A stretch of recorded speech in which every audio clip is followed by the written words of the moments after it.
کہ وہ جناب جب ظاہر ہوں گے تو بس 4 آدمیوں کو پتا ہوگا. جب وہ ظاہر ہوں گے تو اللہ نے ان کے ساتھ اتنے ان کے برحق ہونے کے دلائل رکھے ہوں گے کہ آپ کو کتابوں میں کی ضرورت نہیں رہے گی.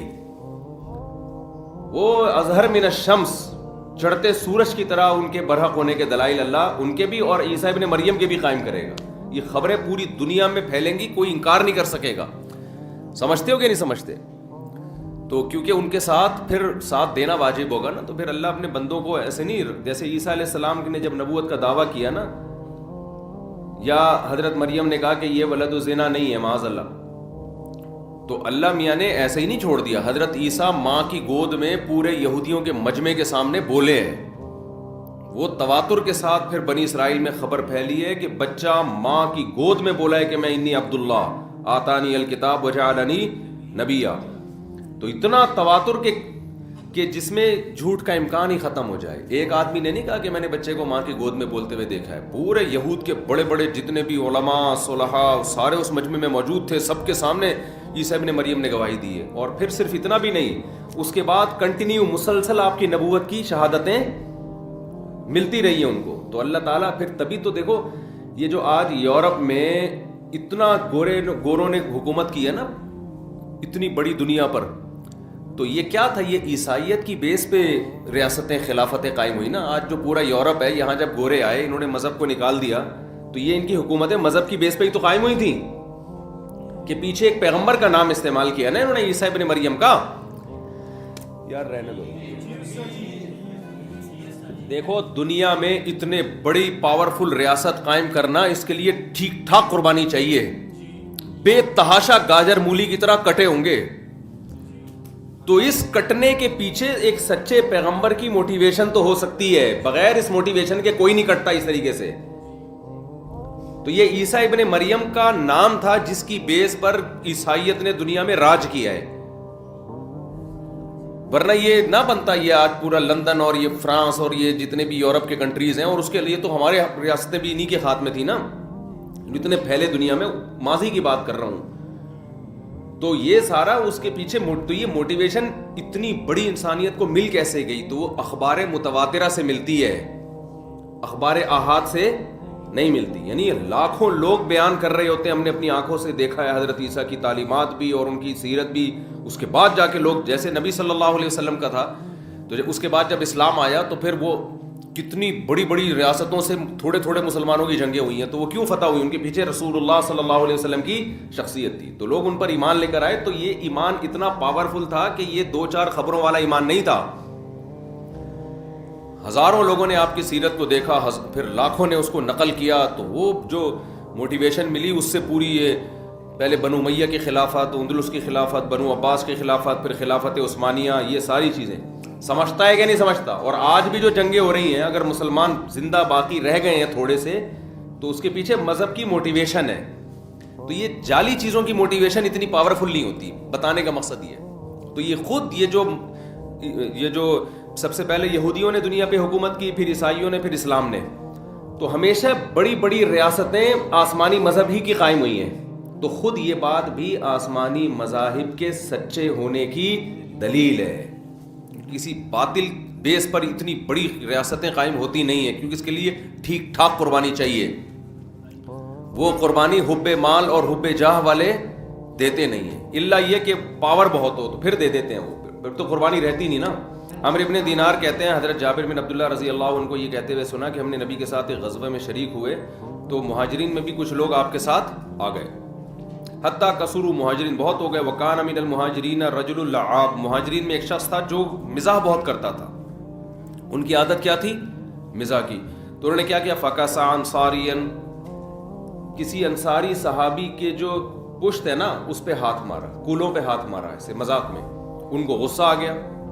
فغضب الانصاری غضبا شدیدا، بہت سخت غصہ آ گیا انصاری کو. حتی تداعوا، ایک دوسرے کو بلانا شروع کر دیا، بھائی اس نے مجھے تنگ کیا ہے، آئے ہو بھائی ذرا اس سے انتقام لیتے ہیں. انہوں نے کہا، جب لڑائی شروع ہوئی تو انصاریوں نے کہا کہ یا الانصار، اے انصاریوں ادھر آ جاؤ.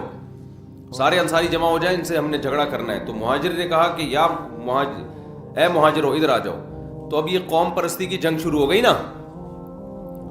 بھائی وہ کہہ رہے ہیں کہ جو بھی انصار ہیں وہ ادھر آ جائیں, مہاجروں نے کہا جو مہاجر ہیں ادھر آ جائیں. نبی صلی اللہ علیہ وسلم نے نکلے تو فرمایا ما بالو دعوی اہل الجاہلیہ, یہ جاہلیت والے دعوے کا کیا حال ہے, یہ کون سے تم باتیں کر رہے ہو. اب دیکھو یہاں قومیت کا استعمال کس کے لیے ہو رہا ہے, لڑوانے کے لیے. یہاں قوم پرستی تعصب ہے, حرام ہے, ناجائز ہے. نبی نے قوموں کے حوالے بھی دیے اور یہاں پر آپ قومیت سے منع کر رہے ہیں. ذرا سی جنگ ہو پنجابیوں میں اور پٹھان, ہم پٹھان ہیں, ہم پنجابی ہیں, اس موقع پہ یہ نعرہ ناجائز اور حرام. اور آج کل یہی چل رہا ہوتا ہے, ہم بھی ہیں, ہم بھی پنجابی ہیں, ہم بھی پٹھان ہیں, ہم بھی مہاجر ہیں. تو ایک دم ایسی جنگ چھڑتی ہے کہ پھر لاشیں اٹھانا مشکل ہو جاتا ہے. ایسا مذاق بھی ٹھیک نہیں ہے نا. تو بس غلطی ہوئی نا ان سے, تو ان کو تھوڑی پتا تھا کہ یہ ہو جائے گا. تو آپس میں بھی ایسے مذاق نہ کیا کرو بھائی. اچھا بھائی, نبی صلی اللہ علیہ وسلم نکلے, فرمایا فقال النبی صلی اللہ فخرج النبی فقال بھائی یہ حدیث کل پڑھیں گے استاد جی, آ نہ جائیں, نہیں آئیں گے تو پھر مکمل کر لو. تو میرے بھائی فقال النبی تو نبی صلی اللہ علیہ وسلم نے فرمایا ثم قال ما شانهم, آپ نے فرمایا کیا ہوا ان کو. فاخبر بکسعۃ المہاجری الانصاریہ, صحابہ نے بتایا کہ انہوں نے ایسے مذاق کیا تھا. اس کے بعد جنگ شروع. فقال النبی صلی اللہ علیہ وسلم دعوها فانها خبیثہ, آپ نے فرمایا اس نعرے کو چھوڑ دو, یہ خبیث ہے.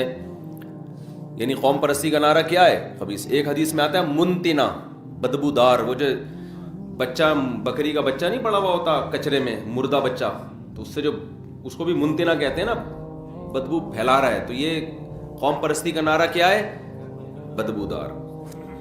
وقال عبداللہ بن ابی بن سلول, عبداللہ بن ابی بن سلول منافق کو موقع مل گیا, یہ خود بھی انصار میں سے تھا. اس کو موقع مل گیا, بھائی اس جنگ کو تھوڑا کیا کرو, تھوڑا بھڑکاؤ یار, آگ لگاؤ اس میں, آگ لگاؤ. اقد تداعوا علینا, انہوں نے کہا تداعوا علینا, انہوں نے کہا اچھا یہ مہاجرین نے ہم پر اپنی قوم کو بلایا ہے ہم سے لڑنے کے لیے.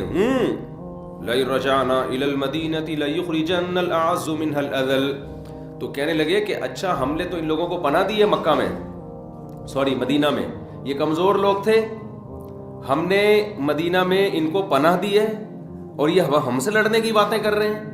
ہم واپس جائیں گے تو ہم جو عزت دار لوگ ہیں معاذ اللہ ان رسوا لوگوں کو نکالیں گے.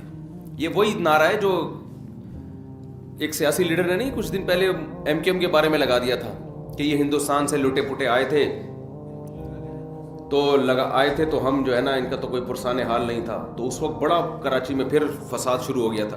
لیکن وہ فساد بھی وہ کیا ہوا, اس کا جملہ اس کی ذات تک تھا نا, اس نے پوری قوم کی نمائندگی میں تو نہیں کہا. فسادی لوگوں نے اس کو پوری قوم کی نمائندگی سمجھ کے پوری قوم کے خلاف تقریریں شروع کر دی. تو جیسے وہ فسادی تھا نا, ایسے یہاں سے بھی جو رپلائی گیا وہ بھی کس پر مبنی تھا بھائی, اس نے پوری قوم کی نمائندگی میں تھوڑی کہا تھا, یہ ایک آدمی کا تھا نا, آپ اس کے خلاف بولتے. لیکن جو رپلائی گیا ہے وہ پوری قوم کے خلاف گیا. تو یہ شرارتی لوگ ہوتے ہیں اور ہم جیسے بیوقوف ان احمقوں کے پیچھے چل رہے ہوتے ہیں کہ ہاں ہمارے لیڈر نے ماشاءاللہ بڑی خاندانی بات کی, ہم سب اس کا ساتھ دیں گے. وہ بھی گدھا تھا جس نے یہ بیان دیا تھا, اور جس نے پوری قوم کو اس بیس پر رپلائی کیا وہ اس سے بڑا گدھا تھا. تو دونوں گدھے ایک جیسے تھے. تو ہم پڑھے لکھے اگر ہیں تو ہمیں ان گدھوں کو فالو نہیں کرنا. تو عبداللہ بن ابی بن سلول نے فوراً اس سے فائدہ اٹھا کے کہا کہ اچھا یہ لوگ تو کمتر لوگ تھے, ہمارے پاس آئے تھے لٹے پٹے, اور ہم واپس جا کے ان کو نکالیں گے. تو حضرت عمر کھڑے ہو گئے. حضرت عمر نے عرض کیا یا رسول اللہ. حضرت عمر کا وہی اسٹائل تھا جو ہمیشہ سے رہا. حضرت عمر نے فرمایا لئن رجعنا, جب اس نے کہا تو حضرت عمر نے فرمایا الا تقتلوا هذا الخبيث. صحیح ہے نا. اب دیکھو حضرت عمر نے سارے انصار کو برا نہیں کہا, یہ خوب سمجھو. هذا الخبيث خاص اس کی طرف اشارہ کر کے کہ یا رسول اللہ, دو روایتیں, ایک میں کہ آپ اس کو قتل کیوں نہیں کرتے, یا آپ مجھے اجازت دیں میں اس کی گردن اڑا دوں اس کی.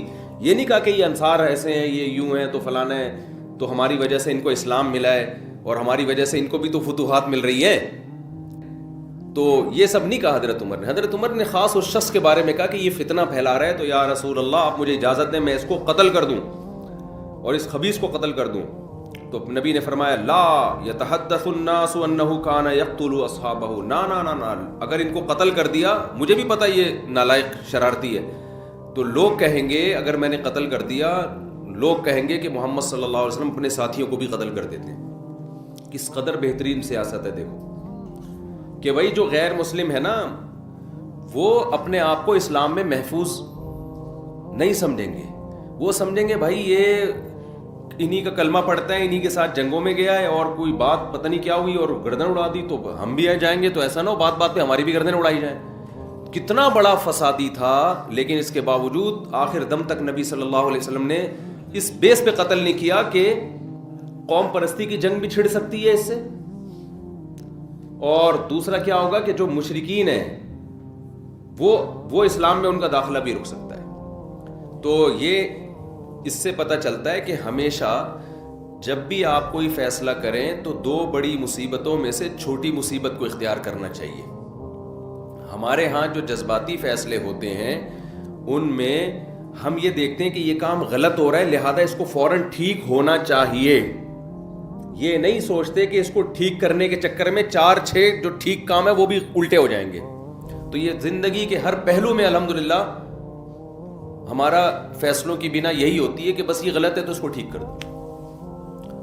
جذباتی پن. جیسے میرا ایک بیان ہے کہ فرانس کا بائیکاٹ کرو نا, فرانس کی مصنوعات کا. میں نے پھر اس بیان سے رجوع کیا. استاد صاحب سے میں نے پہلے ایک بیان دیا تھا, فرانس میں گستاخی کے خاکے آئے تھے نا, تو میں نے اس بیان سے میں نے استاد صاحب سے کہا کہ ہم نے فرانس کے تو بائیکاٹ کرنا چاہیے, گستاخی کی ہے انہوں نے وغیرہ وغیرہ, ان کی مصنوعات کا بائیکاٹ کرنا چاہیے. میں نے بیان بھی دے دیا, وہ بیان چل بھی رہا ہے. تو میں نے استاد صاحب سے مشورہ دیا کہ اس کو بائیکاٹ کو ہمیں پھیلانا چاہیے. استاد صاحب نے کہا کہ دیکھو ہم نے فرانس کا بائیکاٹ کیا نا, اتنا بڑا نقصان نہیں ہے. یہ سوچو فرانس نے ہمارا بائیکاٹ کر لیا تو کیا ہوگا.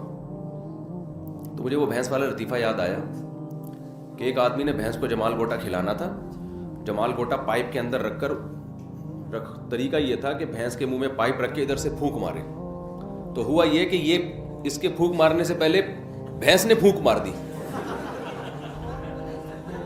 وہ سارا جمال گوٹا اس کے پیٹ میں اور یہ مر گیا. تو یہ بھی دیکھو کہ تم بھینس کے منہ میں پائپ رکھ کے پھونک مار رہے ہو, اگر اس نے پھونک ماری تو تم افورڈ کر سکتے ہو کہ نہیں کر سکتے. تو استاد صاحب نے فرمایا کہ یہ جو ہم بائیکاٹ کی مہم چلاتے ہیں اس میں یہ بھی دیکھا جائے گا کہ اگر انہوں نے ہمارا بائیکاٹ کر دیا ہم تو ویسے ہی معاشی بحران کا شکار ہیں. اگر یہ یورپ نے, امریکہ نے, ان لوگوں نے مل کے ہمارا بائیکاٹ کرنا شروع کر دیا تو ہم اس سے بھی جائیں گے جو اس حالت میں.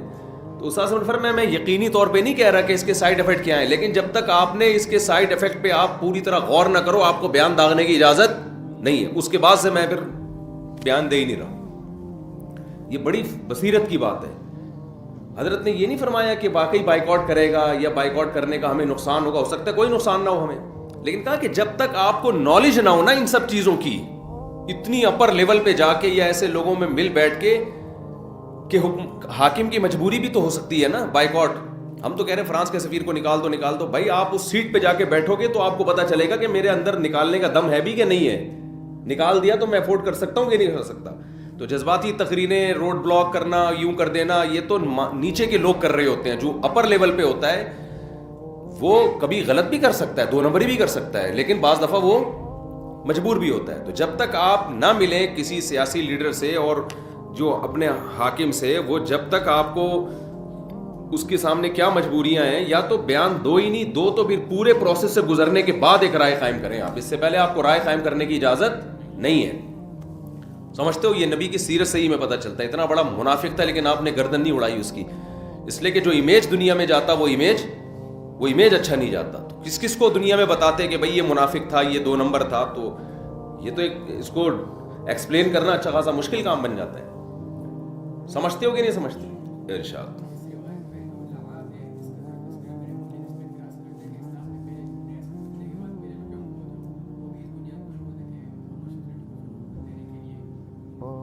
پاگل لوگ ہیں یہ تو, انہوں نے ان کے کولے پہ ایسے ہی ہاتھ مارا نا جیسے مذاق میں نہیں لوگ مار رہے ہوتے تب کی. تو یہ کہہ رہے ہیں ملحد لوگ اس پہ وہ کرتے ہیں کہ اسلام میں جو یہ جنگ شروع ہوئی اور اس کی نیت غلط تھی.